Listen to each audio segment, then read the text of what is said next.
There we go. It's 2:30 p.m. It's a Wednesday afternoon and you're watching Innovation Fika with Donny. Innovation Coffee Break. Fika, as you know, means coffee break in Swedish. And we welcome the world to our coffee room here, our break room. Right now I'm at KTH, the biggest tech university in Sweden, where I broadcast every Wednesday, 2:30 p.m. Well, usually I broadcast in the world as well. Last week, or was it the week before? Week before, I think. I was in San Francisco. I did it from there. So happy to be back here in Sweden doing my weekly show. So I see we have already people coming online.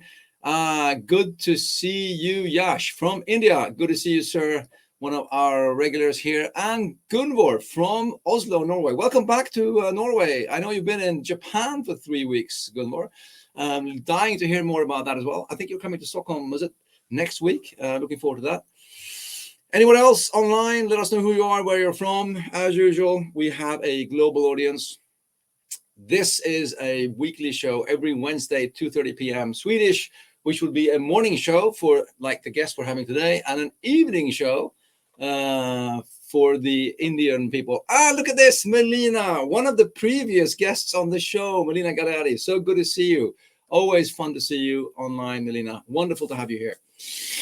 As you know, all of my content is recorded and you can find it on YouTube, on the Innovation Fika channel. All of my writing, which I'll be definitely be inspired to start doing again after this show today, is on Medium so far. I'm actually going to publish everything on a homepage, which will be official soon. I had this not a competition. It was a crowdsourced thing where I asked people, what should I call my homepage? I had lots of fun suggestions. We will see what it is in a couple of weeks. And then, of course, I've started posting on Instagram again, just private stuff. So if you have any interest whatsoever, why should you have that? You can always follow me on Instagram as well. However, enough about me, enough about that. Let's get started with today's show. Super exciting. And I hope to get some cool opinions on 5 cents from our guest today, and here we go, J.C. McKissen, live from the USA. Good morning. Good morning, Donnie, and everybody watching. Thanks for having me. Yeah, it's it's 8:34 now there, right? It is 6:35. 6:35. Yeah. So are you like mid-US then? I mean, as in time zones go? Yeah, I'm in Salt Lake City, so I'm Mountain Time. Yeah. Salt Lake City, Mountain Time. Okay, because I just spent 10 days in the US and I was on Pacific Time, which was 9 hours behind. Yes. And then I went over to the East Coast and I was 6 hours. So it's kind of in the middle there, kind of time zone wise, at least. Yes, exactly. So happy, and thank you for joining me today. I'm honored to have you on the show. One of LinkedIn's top voices, writer, editor, and also a thought leader, and so many more things, author, writer, everything. But I will also start by asking you the same thing I ask all my guests. JC, who are you and what do you do? Okay, awesome. Well, first of all, again, thanks for having me. When you messaged me, I thought it was really cool because my mom's half of my family emigrated from Sweden to Utah in the early 1900s. So we still, ate some ebleskivers. My wife makes amazing ebleskivers, and so yeah, it was just cool to hear from you. So really glad to be here. Like you said, I do several things. I'm a writer and editor for LinkedIn, which I have to preface. Anything I say here is not reflective of anyone's opinion other than mine. But yeah, so I really started my career, and I'll do a brief intro here because it ties to what we're going to talk about. I worked for the government. I was a trade association executive. I was actually a lobbyist for the Christmas tree industry. And back in 2014, while doing that, I wrote a blog on LinkedIn about getting your degree online. I got my graduate degree online. Felt like some of the stuff out there was pretty elitist. That blog went viral. I didn't plan on that. It just, got kind of 25,000 views. I really liked that. I kept up with it. I kept writing on LinkedIn. My platform there grew and grew. Until today, I work with them as a writer and editor on their sales blog. I also write or edit for a variety of publications, including Governing, Inc., CNBC, some really mainstream media here in the United States. And so all that came from that one blog. I kept writing. A few months after I wrote that initial blog, I wrote one about a family member of mine and their struggles with unemployment. That got 500,000 views. one of the readers of that blog grew up in Russia, and his father had experienced something very similar to what I described in the article. So he asked me if I would be interested in being a content consultant for an event they were having. That was my first brush with entrepreneurship. I then became involved in innovation communities in the United States, and I became a part of one in St. Louis. So, but it all grew off of writing. It all grew off of writing a blog on LinkedIn. My career as a writer, editor, consultant, all of that came from blogs. Wow, that's fantastic, and I mean, and well done, and kudos. Thank you. Wow, well done indeed. That's fascinating. I've had a couple of guests on the show that have done so very well, like yourself on LinkedIn. I had a Norwegian guy just before the summer last year, like kind of a year ago, and he's like super. He only writes in Norwegian, and he only writes about business to business, being on LinkedIn as a business. But that he has penetrated so very deeply into that subject, and he has the same thing. He's 500,000 views of every post, and people follow him because he speaks about something in a very, very knowledgeable way. So well done. Thank you. And that kind of leads us into our subject today, because the heading we had was how to keep your voice in the chat GDP world. Now that I think that it reflects a lot about what people are both kind of hopeful yet afraid of, and what's going on out there, and so many things. And now we're seeing all of these generic texts being spit out by Bard as well as coming online as well. I had to go with that the other day, the Google's chat GDP contender. But what's your sort of, just to start us off, sort of, what's your sort of general perspective? What's your general view on what's going on right now as a writer? Yeah, so I mean, I'll stick to talking about AI in that sense, in the writing and in that area. And as a writer, and as someone who has a lot of engagement with my audience, I get asked about it a lot by people on LinkedIn. I get asked a lot about it a lot by friends or colleagues or things. What do you think of this? Do you think it's the end of writing?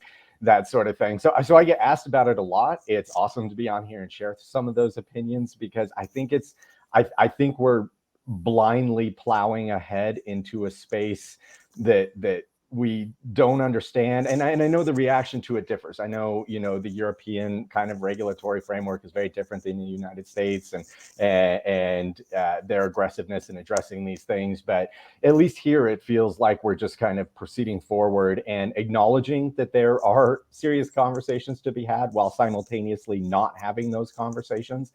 And so I think there's a lot of things as a writer. I'll be honest, it makes me really sad. It does. It makes me really sad that we are taking to me, one of the things, whether your framework is faith-based or humanistic or whatever, I think our ability to communicate and formulate these ideas, and writing is but one form of it, but writing is kind of the constant, as different technologies come and go, writing is important, and that we are so willing to give this over to a robot. I know that's not technically correct, but we are to me, it feels like we are passing on an essential part of who we are as a species, without while like I said, while saying we need to talk about that while not talking about it. So I feel like I get a lot of writers messaging me too, that have a lot of the same feelings. So it's cool to get to talk about them a little bit on. Yeah.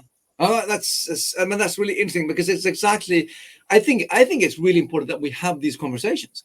I mean, and just talk about what we feel, because just by, just running and then going, oh, it's going to be okay, just go with the flow. It's development. That's fine. But I think we need to talk about it. And I'm inviting everybody, as usual, everybody that is online here today, join us with your questions and comments as well, because I mean, this is something that really affects all of us. And I know for a fact, I've seen this firsthand as well, because I work at a tech university, and a lot of people are building the different tools and middlewares that are supposed to be enabling people to do things with AI in different ways. But to add another perspective to the conversation, the Swedish, here's an interesting perspective. The Swedish government, like a bunch of years back, 5 or 6 or 7 years back, they said, we're going to be the world's leaders in digitalization. Okay.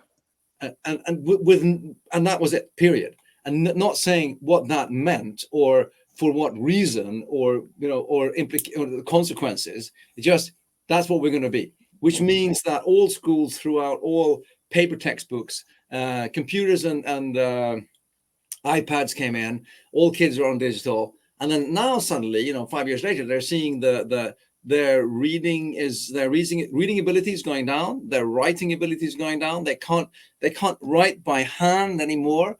Their ability to compose sentences as in a speech as well, especially since they're all used to like 160 character messages and everything is short and the smiley, and the whole sort of, and of course you can argue then that it's don't go old fashioned on me. It's been a development forever that the changes, but when we now see their ability to read and write, I mean, really deteriorating due to that, we're not actually forcing them or teaching them to read and write anymore. That perspective as well, adding to what you said when it comes to writing and creating and just, as you say, just that's, I think that is so interesting. Yeah, no, I mean, I that's a really good point, and it reminds me, of a dire. I mean, this is a bleak conversation that happens in my family, but one of the things, as obviously the world is in a delicate place right now, and I look, outside my door, and I realize that there's no one. I mean, I live in kind of a suburb of Salt Lake. I mean, you have to go a long way away before you get to anyone who knows how to or is growing their own food, right? And so I feel like we as a species, and this isn't just an American thing, this is an everywhere thing, we've made ourselves incredibly vulnerable, right? Like what would happen, and not for the whole food supply chain to go down, but if part of it went down, there would be the panic, and then the consequences of the panic. So that ship has sailed. We've done that to ourselves, right? We've outsourced this really critical part of being a human to a very small group of people. To your point, do we really want to do that with reading and writing? Do we really want to make ourselves vulnerable in a way that if this technology fails, no one knows how to do this anymore, right? And we've seen this in other areas, like I said, food, and now we're going to, but food is still to some degree an external thing, right? Now we're bringing this idea. I'm going to, I saw a thing where some tool where ChatGPT could write a rejection on a dating app for you. So you didn't have to do it. Tell someone you're not interested, right? I've been married for almost 20 years, since I was 22. So I haven't had to do that. I imagine it's pretty unpleasant, but it's also part of the cost of dating, right? It's part of the cost of being human. And if we continually get rid of the mess, right? Growing your own food is messy, right? Telling someone you don't want to be with them is messy. Writing a 15-page essay to get your degree is messy, right? It's hard. And we just seem relentless about pursuing ways to make that easier. I can't remember, the statistics around it, but I think just intuitively, viewers will recognize this. I mean, how much of our innovation, our big innovative companies, the brand names, not the ones who really drive the world, but the ones you can ask someone on the street, Netflix, Uber. So many of these are designed to make it easy to stay on your couch, which again just reduces the inconvenience of being a human. And I think it's a scary place to put ourselves. But that's a super interesting perspective, because I mean, I work with tech and I work with innovation. I mean, in a sense, I could say I'm part of the problem, because but on the other hand, I think it's really important to have a really sort of strong moral compass and an ethics, perspective on what you're doing as well, and trying to understand. I think you can never understand consequences of what you're doing today, what's going to happen in 10 years in tech, but many of these companies, as you say, that you mentioned, I mean, they blindly just, and this is my opinion then, is, again, we're talking about personal opinions. Yeah. Just feed the machine, run faster, give people what they want, don't care about if it's good or bad. That's not my, it's like saying that, hey, it's not, I don't care, it's their choice to take it or not. And then no sort of responsibility on me, as long as I make their life easier and they give me money, everything is cool. Yeah. I wrote a blog post about that called what I called the Wall-E effect. Remember that film? Oh, absolutely, yes. Yeah, and then I wrote it actually concerning the electric scooters that suddenly came out everywhere, and the people were riding around electric scooters, which and as a micromobility thing, they're a great thing. But if you get to the point where you're like, a fully healthy individual and you're going to walk 200 yards and you cannot even bother to do that, but you jump on an electric scooter and you ride all the way up to where you're getting off, and then you leave it just standing anywhere on the sidewalk, just because you are too comfortable to even walk 200 yards, then I personally feel there's a shift in what you were talking about, the whole shift in, I can't be bothered. That's too much hard work. What do you mean, write by hand? Are you crazy? I mean, that's why I don't do that. Why can't I just talk and just, or even not even that? I'll just send an emoji. These things with the characters, it's too hard to do. I'll just send a smiley instead. And then it becomes. Yeah, no, I mean, it's true, and you don't want to sound like old-fashioned or anti-tech or these things, or anti-progress or something like that, because there's a lot of ways these tools can be applied that are great, and that I mean, I think there's a big difference between supplementing humans and doing the work that humans just don't want to do, and this makes me sound like in my head when I say it like 1,000 years old, but I knew my great grandfather pretty well growing up, and I actually knew my great grandfather and my great great grandfather. My great great grandfather. This isn't from the Swedish side. This is from my dad's side, but they were ranchers. And my great great grandfather, who I knew when I was a kid, was born in 1889. And then he and his son ran a ranch in Colorado. And I remember them telling me stories like, one year during the Great Depression, one of their horses got sick, and my grandfather also got sick, or my great grandfather also got sick, and they had to choose between treating the horse and treating himself. So the horse was more valuable, and so they treated the horse, and he ended up using some horse medication, or I can't remember exactly how the story goes, but to help with this arm issue he was having, he injected it in himself and it paralyzed one of his arms, right? And I'm not advocating to live that way, but I'm saying when we talk about these challenging times that the world is experiencing, right? Are we emotionally equipped to handle those if we can't even be bothered to write, like I said, a rejection on a dating notice or an email for your work? Are you? Yeah. 100%, because that's another thing, and that's another thing that we have. And Gunvor, I know if you're still in the call here, Gunvor, this is something I want to talk to you about as well, because psychologists are arguing as well that if you never have any setbacks when you are young, if you never sort of learn how to lose and get up again when you're a kid, when you're protected and everything is cushy and nice, once you hit adult life in your 20s and reality hits you in the face like that. Then you have this, oh my God, I'm mental breakdown, I'm not feeling well, and I'm mental distress and everything like that, because I've never had to grow up learning how to handle hardships. So the whole part of actually, it's supposed to be hard work. It's supposed to hurt, for Christ's sake. It's part of life. You cannot have a life which is super cushy and everything works, everything lowest. What's it called? The rule of lowest. What's it called? Whatever. No, and we've reduced that definition of hardship now down to writing your own emails, or this sort of thing. So yeah, it's just, that's why I say, I mean, to me, you can start anywhere in this conversation. If you really talk about it, you go pretty deep, right? And that's why it's important to have these. Yeah, indeed. I mean, I usually say that, like, 100 years ago, you wrote one email every 6 months, and every sort of word was sort of, okay, what I tell about this, and this has happened the last year, and this has, and then as the means of communication has increased, the quality of the content has decreased. Because now I can say, okay, honey, I'm going shopping, and I'll take like 10 steps and go, oh, text. Was it milk I was going to buy? It's like, I don't need to use my brain at all anymore. It's like the calculator syndrome. I don't even do 1 + 1 = 2 in my head. I go 1 +, what 1 +, you should know what 1 + 1 is. You shouldn't need your calculator, and you shouldn't need to, same thing there. But again, calculators are incredible tools. I mean, they're great tools. So as you said, using tools to complement us as humans, that we've been doing that since we picked up a wooden club. Yeah. Yeah.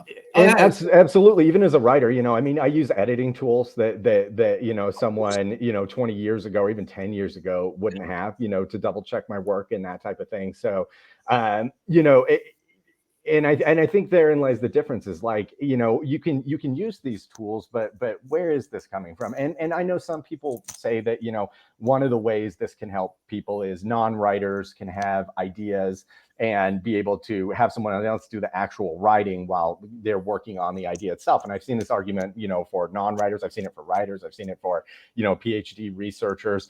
And I understand that. And I don't think there's no truth to that. But also, as a writer, I know that, the act of writing something, whether you're a good writer or a bad writer or a professional or someone who's just, scratching out that email, it changes the way you think about it, right? When this idea comes out of your head, through your fingertips onto something you can see, it alters the way you think about it. I mean, that's one of the really interesting things being a consultant when I would work with CEOs and those sorts of people, is you actually see, once they start to express those ideas, even along with, the help of someone like me, it changes the way they think about it. And it would be funny because I would often be hired to be, a writer for a CEO, and then you end up really embedded in the work because the work is an expression of Yeah. how they think as well. And so, yeah, so I think the tools are there, but I really think the act of, putting fingers to keyboard is a meaningful one that shouldn't be just discarded as irrelevant to the process of Yeah. expressing your ideas. Yeah. Quick comment here from Yash here in India. Hardships are like vaccines. We don't really want them, but we need them to survive. I mean, yeah. Absolutely. Absolutely, Yash. Absolutely. I mean, there's so many. We could do this for hours. I mean, there's so many things. I mean, looking at the timer, it's like 6 minutes to go. It's the world's fastest half an hour. Whoosh. But I will also say that the whole sort of, I think personally that we're coming to a point where two things are happening. One, we're going to a point where suddenly the handcrafted is coming back to value. There will be the machine crafted will be there, but the handcrafted things. I mean, I encourage people to tell you what. Here's the thing. Send an actual physical card to somebody for their birthday. Absolutely. Just by sitting down and writing a birthday card or a Christmas card to somebody, that suddenly means so much more, because wow, they actually spent time. Not only did they write the card by hand, they also spent the $100, which a stamp costs these days, Yeah. to send it. So that's, I mean, that's the thing. I mean, just that's suddenly that is a proof of I really care, because I actually wrote you a letter. I mean, wow, when did you get a handwritten letter? No, I think this is an awesome tip. Exactly. I mean, and that is. So I think that as machines are doing more, getting more into our lives and that part, I think the handcrafted part will become more important, and the handwritten part or the hand created or hand painted thing will be distinguished as something that is okay. This is actually wow, it's by hand, not by machine. I think that will happen. Yeah. That's one thing I see happening, and I also see that. But I think the complementing thing is going to be huge. I think they will be able to complement just like calculators and editors and other things do, and we will sort of learn how to use them. There's a transition period now where you and many other writers and myself as well are sort of what's going on. And as you started by saying, why are we just running and not talking about it? So Yeah. I mean, and this discussion we're having today, I think is important, because I'm not saying I'm totally against it or totally with it. I'm just saying that, well, let's just talk about it, shall we? Absolutely. Oh, wow. Anyway, we heading into the end here. Whoosh. We have, as always, we have our guests giving us top 3 tips. So here's JC's top 3 tips for surviving and keeping your voice in the ChatGPT world. Tip number 1: don't kid yourself. What does that mean? It means don't tell yourself, no matter how skilled or talented, and really these apply to writers, but they also apply to just about everyone. I mean, don't tell yourself this isn't coming, or it's not directed at you or your profession or that sort of thing. This is real. I mean, beyond writing, I saw the other day where an AI powered tire changing machine can change 4 tires 4 times faster than the fastest tech they measured, technician. So don't kid yourself. You're only going to put yourself in a worse position by delaying, really saying, you know, one of the easiest things is to say, this is going to hit everybody but me because I'm this, this, and that. That's not how it works. So don't kid yourself. Reality gives you a basis for action. Yeah, exactly. That's the funny thing with robots. I mean, people have been saying, "Oh, poor blue-collar workers in factories, they will be automized out of there." And I'm going, "Hey, that's actually quite hard to put a robot in a factory. A lawyer or a banker, they're gone tomorrow. That's an easy thing. The white-collar workers, so you know the right people need to start worrying about what they're doing and how they're doing it." So. Yeah, absolutely. Just to kind of double up on that point real quickly, and then we can move to the next one. Yeah, I mean, it's amazing to me that we've, you know, in my space, we've concentrated all this on how can we, you know, middle managers, upper managers talking about how can you replace creatives? We can create so much more content. What do you think is harder to replace? The creative person who creates the content or the person who gives it the thumbs up and down? It's coming for you. It just hasn't moved up the ladder yet. Exactly. Yeah. So true. Don't kid yourself. Number 2, sharpen your game. And again, this goes for writers, but it goes for everybody. I mean, there's so many resources out there to learn, to get better. Just being, you know, if use an example in my world, if you're a copywriter, just being a copywriter and going along and doing what you've always done, even if you're really good at it, is just not enough. I mean, as a writer, you know, some of the things I do, I listen to music a lot. I try to incorporate, you know, some of the things I like about the songs I like into how I construct my blogs, right? And there are other people that do their things, but that's something I haven't heard of before. So I actively try to seek out things, because that's the thing about AI and ChatGPT. Can it write something based on other written content? Yeah, but can it pull from the wider universe of this and that, mixed in with your personal experience, mixed in with some bit of lyric you really love, mixed in with how someone told a story that you think is really cool? So wherever you're at, sharpen your game. It goes along with don't kid yourself. You know, don't kid yourself. Second step, sharpen your game. Yeah, cool. And number 3, be an advocate for yourself and the rest of humanity.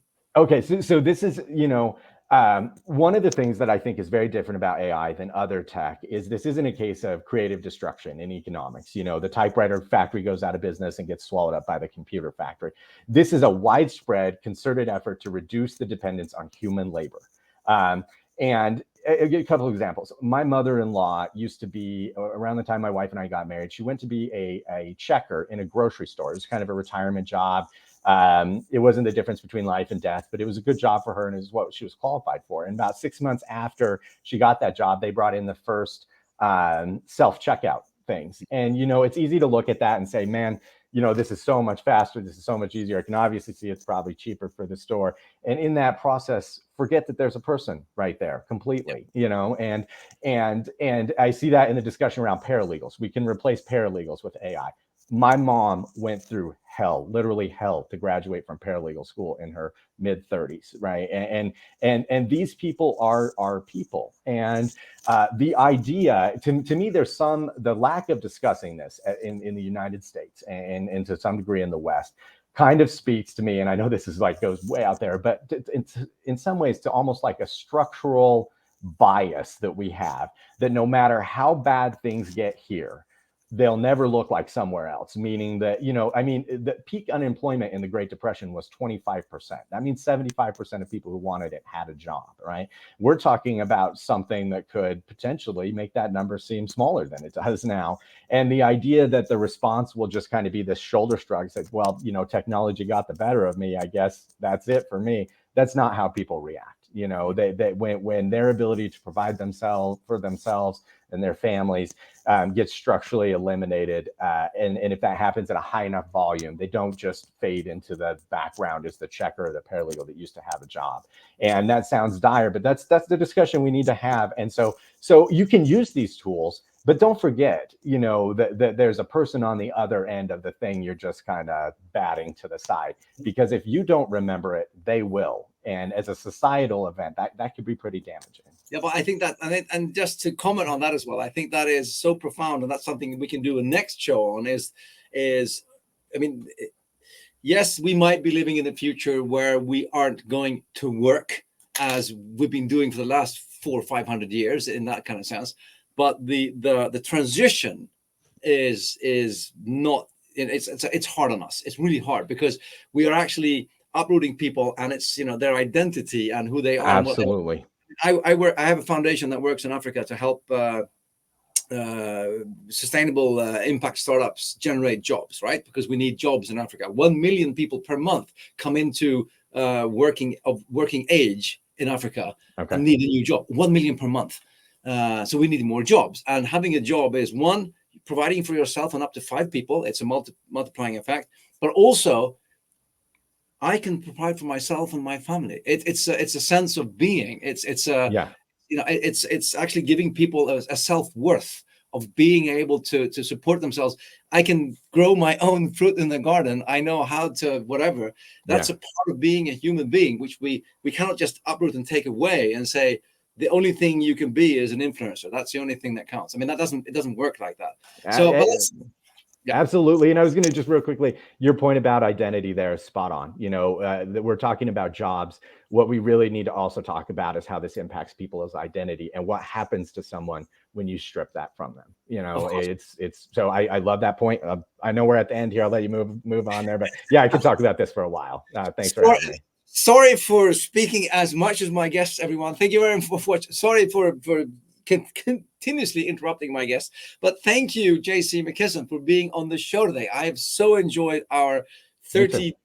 This is, like, as I said, it's the fastest half an hour in the world, and I've immensely enjoyed talking to you. I've really enjoyed this, and there's so many new things going on that I might have to sit down and write something about it. Well, if you do, share it with me. Glad to put it out there. I will. And everybody watching, thank you so much for watching. Thank you for being online. I'll see you all next week, 2:30 p.m. And follow J.C. McKissen on LinkedIn. I mean, he writes some amazing good stuff. So, you know, a really good content creator. And I'm so happy for your success as well. Well done, sir. Well done. Thank you. I appreciate that. And with that, goodbye, everyone. Have a great